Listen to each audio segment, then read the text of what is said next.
નમસ્કાર, આપ જોઈ રહ્યા છો નેશન પ્લસ ન્યૂઝ. હું છું આપની સાથે હેતલ ભગત.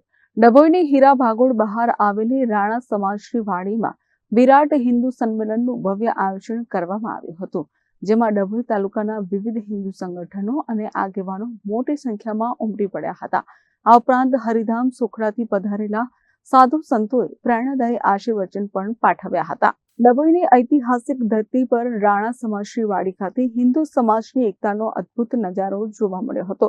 રાષ્ટ્રીય સ્વયંસેવક સંઘના 100 વર્ષ પૂર્ણ થવા જઈ રહ્યા છે, ત્યારે શતાબ્દી વર્ષની ઉજવણી અંતર્ગત આ વિરાટ સંમેલન યોજાયો હતો.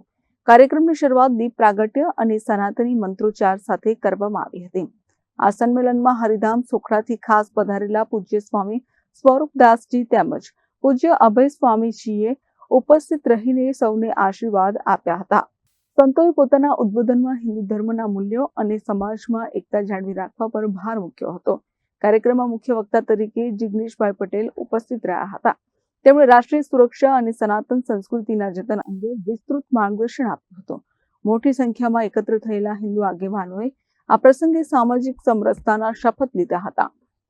રાષ્ટ્રીય સ્વયંસેવક સંઘનું 100 વર્ષના ઉપલક્ષમાં વસ્તી સંમેલન થયું છે, જેમાં જાહેર જનતા સમાજના હિન્દુ ભાઈઓએ અને સ્વામિનારાયણ સંપ્રદાયના સંતો દ્વારા આશીર્વચન મળે અને આ કાર્યક્રમનો હેતુ પંચ પરિવર્તનની વાત સંઘ જે 100 વર્ષ નિમિત્તે એક ઉજવણી સ્વરૂપે સમાજ પરિવર્તન માટે પંચ પરિવર્તનની વાત કરી રહ્યો છે. એની માટે સમાજના લોકો દ્વારા આ વિષયમાં પોતાનું યોગદાન મળે અને સમાજની સહભાગિતાથી રાષ્ટ્રોત્થાન માટે દરેક વ્યક્તિ પોતાનું જે યોગદાન છે એ આપે, એના માટેનું માર્ગદર્શન. મીત માછી, નેશન પ્લસ ન્યૂઝ, ડભોઈ.